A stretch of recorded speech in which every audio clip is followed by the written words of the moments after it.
अस्सलामुअलैकुम। मेरा नाम निहाल अख्तर पयामी है। पेशे से मैं पत्रकार हूँ। किशनगंज से मेरी वाबस्तगी है और आज हम लोग राष्ट्रीय राजधानी दिल्ली में मौजूद हैं और दिल्ली के अबुल फजल में इस वक्त बहादुरगंज के मशहूर समाज सेवी जनाब दानिश साहब की रेसिडेंस पे हम लोग यहाँ मौजूद हैं। और आप देख सकते हैं कि हमारे साथ जो लोग यहाँ आए हैं, दरअसल ये सारे के सारे इंटेलेक्चुअल्स हैं और ज़्यादातर लोग सीमांचल से इनकी वाबस्तगी है। और एक अहम बात ये भी है कि जनाब डॉक्टर अबू साइम साहब जो पूर्णिया ज़िला से ताल्लुक़ रखते हैं, मजलिस-ए-इत्तेहादुल मुस्लिमीन के जनरल सेक्रेटरी हैं, बेंगलोर से सीधे दिल्ली आए हैं। और जैसे ही दिल्ली पहुँचे तो उन्होंने ख्वाहिश जाहिर की कि साहब क्यों ना अपने लोगों से मुलाकात की जाए और उनसे जो इजहार ख़यालात हैं वो एक दूसरे से जो है म्यूचुअल एक रिलेशन वो हमारे बीच होने चाहिए। तो इन्हीं सूरत हाल हम आज यहाँ जमा हुए हैं, इकट्ठा हुए हैं। दरअसल हम चाहते हैं कि बारी बारी एक दूसरे के जो है साहब इंट्रोडक्शन हो जाएँ, एक दूसरे को हम जान लें और उसके बाद फिर हम बातों का सिलसिला जारी रखेंगे और ये समझने की कोशिश करेंगे कि हम प्रवासी भाई जो इतनी दूर से यहाँ आकर के जो भी हम काम करते हैं, हमारे काम का दरअसल इलाके के लिए क्या कंट्रीब्यूशन है, क्या कुछ करते हैं, अगर कुछ नहीं कर पाते हैं तो भी इलाके के लिए हम क्या दर्द रखते हैं, उस पर हम रोशनी डालेंगे। सबसे पहले मैं आप तमाम लोगों को सलाम पेश करता हूँ। मेरा नाम जकी अंजर हुआ, किशनगंज से हूँ मैं। और किशनगंज का एक काफ़ी मशहूर स्कूल आप सभी जानते होंगे, हमारे कई स्कूल के प्रोडक्ट हैं अभी यहाँ पे, सुभान भाई हैं, उस स्कूल के मैं डायरेक्टर हूँ। और खुशी की बात है कि आज जो है किशनगंज ही नहीं, सीमांचल के तकरीबन 20-25 आदमी तो हम लोग यहाँ पे जमा हुए हैं। और दिल्ली एक ऐसा जगह है जहाँ पे अच्छा लगता है कि आज हमारे गांव से जो है लोग आकर यहाँ पे अपना मकान बना करके इस तरह के घरों में रहते हैं। तो वहीं दूसरे तरफ छोटे छोटे बच्चों को होटलों में आज के डेट में भी काम करते हुए देखते हैं। और यहीं पे आप सारे लोग जानते हैं कि सूरत हाल इस वक्त हम लोगों का किशनगंज का ख़ासकर बहुत ज़्यादा ख़राब है। एक तबका जो आज जिनको तालीम हासिल करने के बाद जो फ्यूचर था हमारा, जिसके कंधे पे जो है किशनगंज का बोझ था, वो आज जो है गलत दिशा में जा रहा है। आप सारे लोग देख रहे हैं सोशल मीडिया में, इन दिनों तो कुछ ज़्यादा ही बढ़ा हुआ है। मैं किसी भी पार्टी को बदनाम नहीं करना चाहूँगा। यहाँ पे हमारे जो है डॉक्टर साहब MIM से हैं, मस्कूर साहब कांग्रेस से हैं, ठीक है, सभी पार्टी के लोग यहाँ पे हैं। मैं इन तमाम जो रहनुमा लोग हैं हमारे, इन लोगों से कहना चाहूँगा कि आप जो है जो स्टूडेंट है, इन लोगों को यूज़ ना करें। हम लोग जो है बहुत सींचते हैं बच्चों को।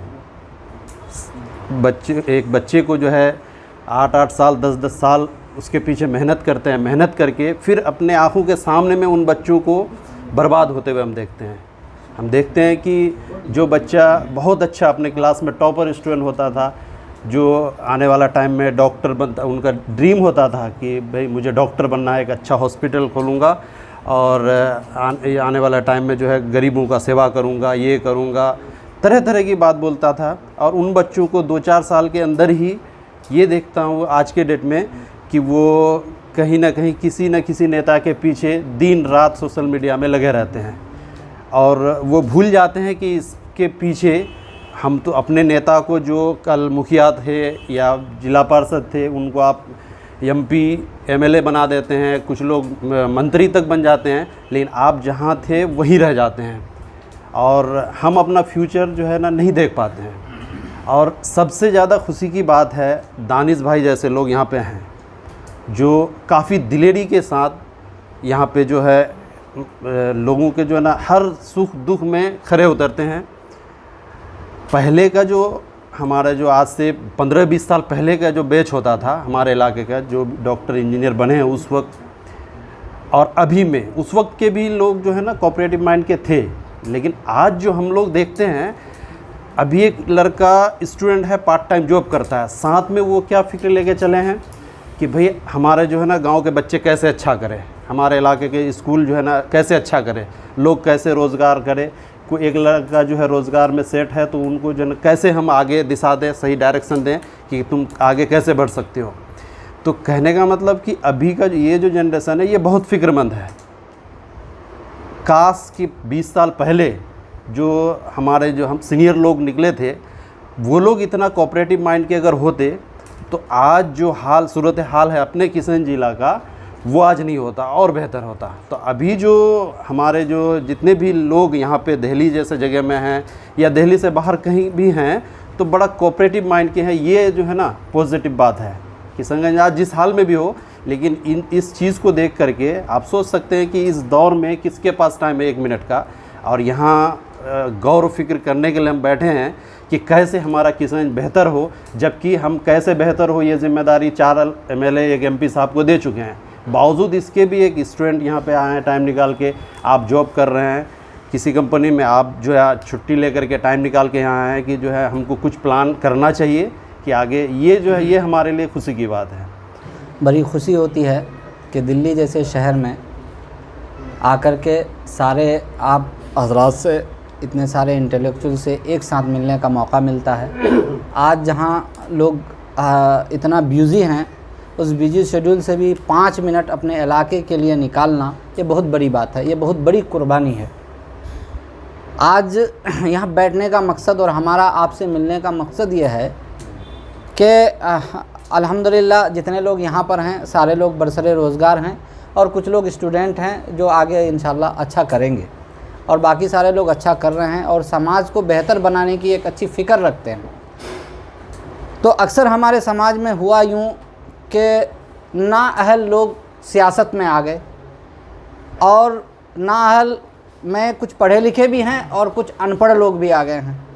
जो जिस काम में जिनको नॉलेज नहीं हो, जिस काम में जिनको रुचि नहीं हो या जिस काम को जो सही से नहीं करता हो उस काम के लिए उसको नाअहल ठहराना जायज़ है। हमारे इलाके के नेता लोग, आज से मैं पीछे चलता हूँ, सन 1977-78 में हलीमुद्दीन अहमद साहब किशनगंज लोकसभा क्षेत्र के MP रहे थे। उस वक्त उन्होंने यहाँ दिल्ली की सरकार, मोरारजी देसाई की सरकार बनी थी, शायद 11 महीने के लिए सरकार बनी थी। उस 11 महीने की सरकार में वो 11 महीने की मेहनत में देखिए उन्होंने एक बहुत बड़ा प्रोजेक्ट पास करवाया था जिसका नाम था परवान प्रोजेक्ट। उस प्रोजेक्ट के तहत में पूरे सीमांचल के नदियों का तटबंध बनाने का प्रावधान था। बाद में 1978 में जब सरकार टूट गई, फिर कांग्रेस की सरकार आई, तो उस पीरियड में 1978 में ये प्रोजेक्ट जो है नए तरीके से बिहार और बंगाल के सरकारों से एक जगह साइन होकर के एक महानंदा बेसिन प्रोजेक्ट का नाम आया। अब सोचिए उस वक्त के नेता हमारे सीमांचल की बदहाली का जिम्मेदार किसको समझते थे? प्राकृतिक आपदा को नहीं, इन नदियों को समझते थे कि ये प्राकृतिक आपदा को उस वक्त साइंटिफिकली मॉडिफाइड करके हम अपने इलाके की तरक्की करा सकते हैं और अपने इलाके की बदहाली को रोक सकते हैं। लेकिन उसके बाद से लेकर के अब तक के जितने सारे राजनेता आए, इलेक्शन हमेशा हुआ है, हमेशा MP बना है, यहाँ तक के पूर्णिया डिस्ट्रिक्ट 3 भागों में बट गया है सीमांचल का। तो जब टुकड़ों में बंटता है तो हम टुकड़ों में बांटने का अलग डिस्ट्रिक्ट मांग करने का हमारा एक वजह होता है कि हम तरक्की करेंगे। लेकिन क्या हमारा 4 डिस्ट्रिक्ट पूर्णिया, किशनगंज, कटिहार ये जो बन गया उसके बाद हमारी तरक्याती काम उस लेवल पर हुआ? नहीं हुआ। इसका जिम्मेदार कौन है? इसका जिम्मेदार 2 लोग हैं। एक तो वहाँ के इंटेलेक्चुअल्स हैं, हम जैसे लोग हैं जो सिर्फ अपनी हम तरक्की को सोचते हैं कि चलो हमको पॉलिटिक्स से कुछ लेना देना नहीं है, हमको अपनी कमाई से लेना देना है। हम बेंगलोर चले आए, कोई हमारे साथी दिल्ली चले आए, कोई दुबई चले गए। सीमांचल का चिराग पूरी दुनिया के अंदर में जल रहा है और पूरी दुनिया को रोशनी दे रहा है, लेकिन इस चिराग के अंदर में चिराग तले अंधेरा है कि नहीं है? मैं सही बोल रहा हूँ, गलत बोल रहा हूँ? ये चिराग तले अंधेरा को दूर करने की जिम्मेदारी सिर्फ और सिर्फ पॉलिटिशियन की नहीं है, हमारी भी है, इंटेलेक्चुअल्स की भी है। जो लोग तरक्की याफ्ता हैं, जो लोग अपने आप को कहीं ना कहीं खड़ा कर पाए हैं। हम जानते हैं कि हमारे सीमांचल में किसी चीज़ की सहूलत नहीं है, न एजुकेशन है, न इंफ्रास्ट्रक्चर है, न हेल्थ है, कुछ भी नहीं है। उसके बावजूद भी सीमांचल के लोग कहीं साइंटिस्ट हैं, कहीं डॉक्टर हैं, कहीं इंजीनियर हैं, बड़े बड़े इंस्टीट्यूट में पढ़ करके अच्छे तालीम हासिल किए हैं। लेकिन उसका फ़ायदा क्या हो रहा है? अपने आप को फ़ायदा पहुंचा रहे हैं, अपने इलाके को कोई फ़ायदा अब तक नहीं पहुंचा पाए मेरे ख्याल से। कुछ एक लोग कर रहे हैं, उसकी कुर्बानी है, लेकिन 1, 2, 2, 4, 10, 5 की कुर्बानी से कुछ होने वाला नहीं है।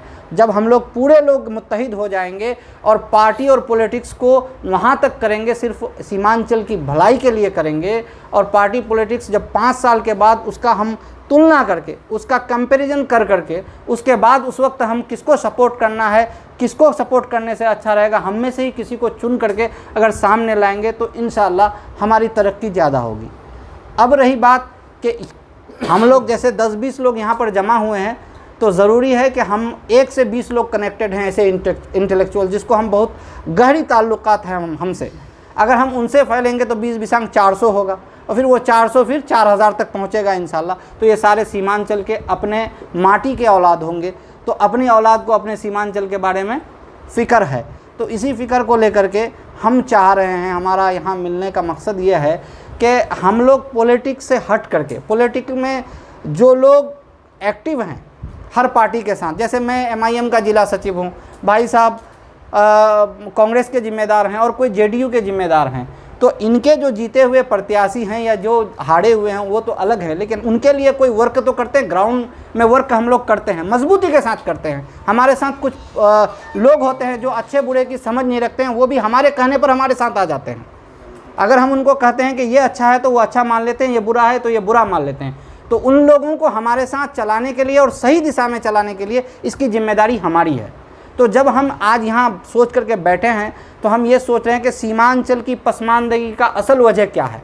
असल वजह ये है कि वहाँ के लोग अपने रोज़गार से महरूम हैं, वहाँ के लोग ज़्यादातर ज़राअत में वो ज़्यादा हैं, तो ज़राअत के लिए जो हमारी ज़मीनें हैं वो महनंदा, कनकई, ये सब चीज़ नदियों में कट कर के विलीन हो रहा है। और हज़ारों गाँव हम जब से देखते हैं, हमारे ये 40-42 साल ज़िंदगी में हम देख रहे हैं कि कम से कम हमारी नज़रों से कम 1000 गांव ओझल हो गए जिसका नामो निशान बाकी नहीं है। आप लोग भी इस बात से बिल्कुल मुत्तफिक होंगे मुझे लगता है।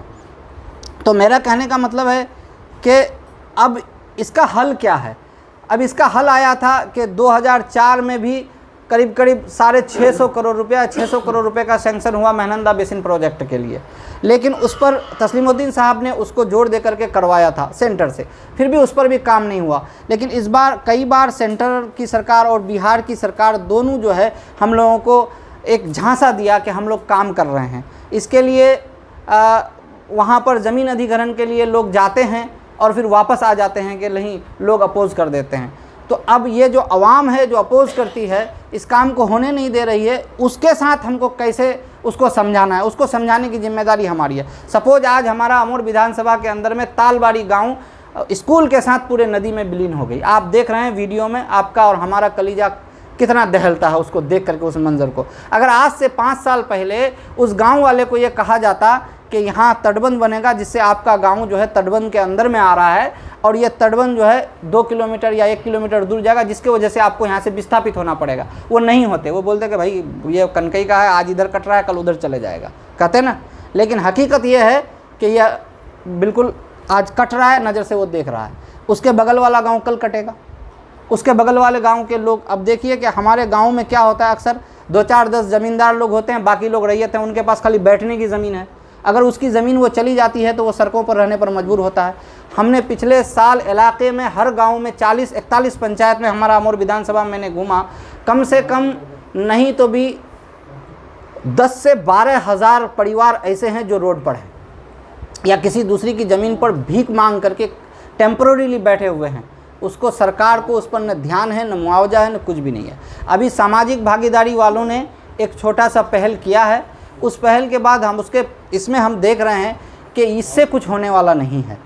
अब देखिए कि सिंधु बॉर्डर में जिस तरह से किसानों ने अपना आंदोलन किया, अगर उस तरह से पूरे सीमांचल वालों ने अगर मिल करके हाईवे को बंद करके उसी तरह का आंदोलन करे तो ये महनंदा बेसिन प्रोजेक्ट का जो काम है, अगर उसको सरकार के साथ जब तक हमारी बातचीत नहीं होती है, जब हम सरकार के साथ बैठ करके बात नहीं करते हैं, सरकारी लोग हमारे से आकर के ये नहीं पूछते हैं कि आप क्या कंसीडर करना चाहते हैं, जब दोनों तरफ से बात होगी, अब वो कहेंगे कि लोग तैयार नहीं हैं, तो लोग तैयार करने की जो हमारी एक संस्था होगी वो उनको तैयार करेगी।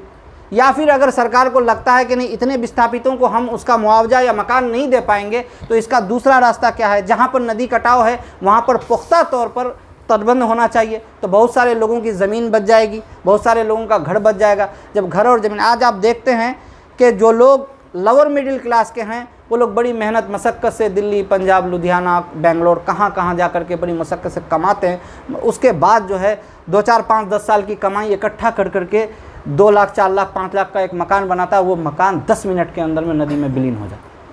वो बेचारा फिर अगर वो मकान बनाएगा तो 10 साल कमाना पड़ेगा। इस 10 साल में अगर कमाने के लिए जाएगा तो उसके बच्चे को कौन पढ़ाएगा, उसके बच्चे को कौन खिलाएगा, उसकी बेटी की शादी कौन कराएगा। तो इस तरह से हम जो है इकोनॉमिकली और भी बैकवर्ड होते चले जा रहे हैं। तो इस इकोनॉमिकली बैकवर्ड होने की वजह से और हम और पिछड़ा होने की वजह से हर तरह से एजुकेशनली भी पिछड़ा है, कम्युनिकेशन हमारा नहीं है।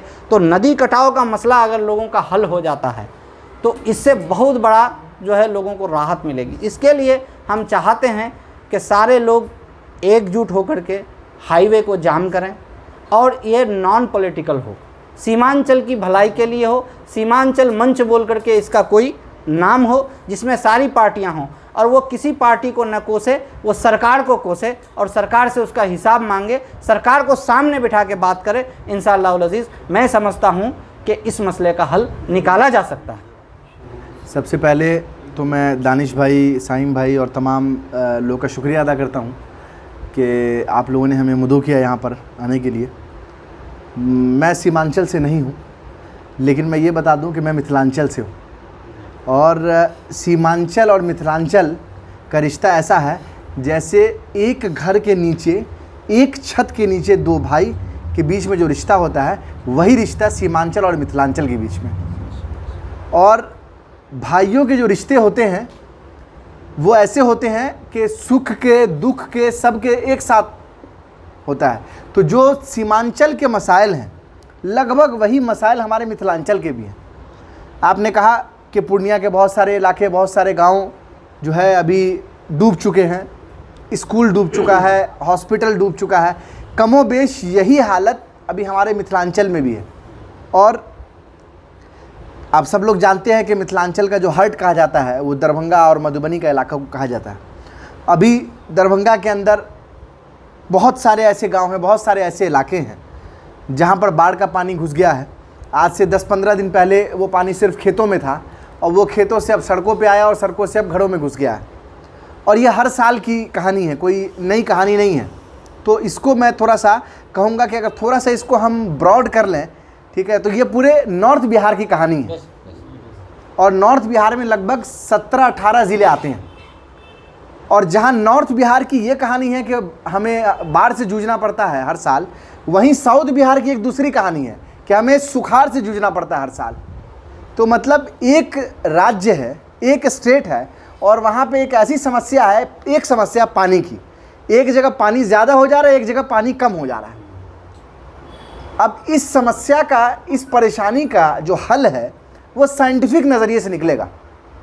सरकारें हर साल ये करती हैं कि 6,000 रुपये का मुआवजा नीतीश कुमार जी की सरकार हर साल देती है। पिछले साल भी मैं बाढ़ में इलाके में था और बहुत काम किया, लोगों तक राशन पहुंचाया, जिनके घर डूब गए थे उनको हाईवे पे लेकर आए हम लोगों ने, उनको वहाँ पर उनके रहने का इंतज़ाम किया। लेकिन ये इंतज़ाम कर देना ये एक मुकम्मल टास्क नहीं है, ये एक मुकम्मल सॉल्यूशन नहीं है। ठीक है, कोई किसी वक्त परेशानी है, अगर मुझे अभी प्यास लगी है तो इस वक्त मुझे पानी चाहिए, लेकिन पानी तो मुझे 24 घंटे में कई बार चाहिए होगा ना। तो पानी कैसे मुझे 24 घंटे तक लगातार मिलता रहे, उसका सॉल्यूशन होना चाहिए। तो सरकार क्या कर रही है, 6,000 रुपये का मुआवजा दे रही है। अब किसान जिसकी ज़मीन है वो, उसकी फसल बर्बाद हो गई, उसके बाग बगीचे बर्बाद हो गए, उसका घर दह गया, सरकार उसको 6,000 रुपये का मुआवजा दे रही है। उस 6,000 रुपये से क्या होना है? आज के वक्त में 6,000 रुपये से क्या होगा बता दीजिए? पूरे साल भर की कमाई निकल गई उसकी और उसको 6,000 रुपया दे रहे हैं। तो मैंने पिछले साल भी इस बात को कहा, चुनाव का साल था, कई बार हम लोगों ने इस बात को प्रेस किया और कहा, सरकार से बार बार अपील की, तनकीद भी की, गुजारिश भी की, हर लहजे में बात किया कि शायद कोई लहजा ये लोग सुन लें कि कम से कम इस 6,000 के रकम को आप बढ़ा दीजिए कि जिसका जितना नुकसान हुआ है उसकी उतनी भरपाई हो जाए। भाई अगर किसी मिनिस्टर का घर अगर गिर जाएगा अगर बाढ़ में, तो क्या वो 6,000 रुपये में अपना घर बना लेगा? नहीं बनाएगा ना।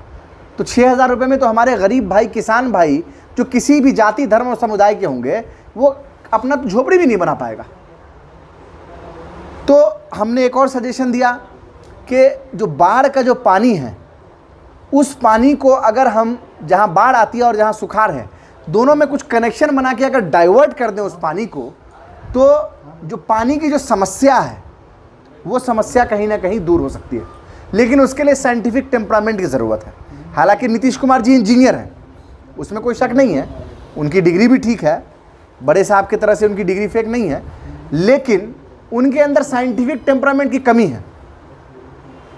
तो कहीं ना कहीं हम लोग जो ये बना रहे हैं मंच, उसमें नॉर्थ बिहार को पूरा अगर हम लोग लेंगे और एक प्लान के तहत अगर हम एक पूरे प्लानिंग के साथ जाएं कि जहां इन इलाकों में बाढ़ आता है और यहाँ से पानी को डाइवर्ट करके हम जहां सुखाड़ है वहां पे उस पानी को डाइवर्ट करें, तो शायद पूरे बिहार की समस्या का हल होगा। अपना तो हल होगा ही होगा, मतलब अपनी भी जान बचेगी और दूसरों की भी जान बच जाएगी।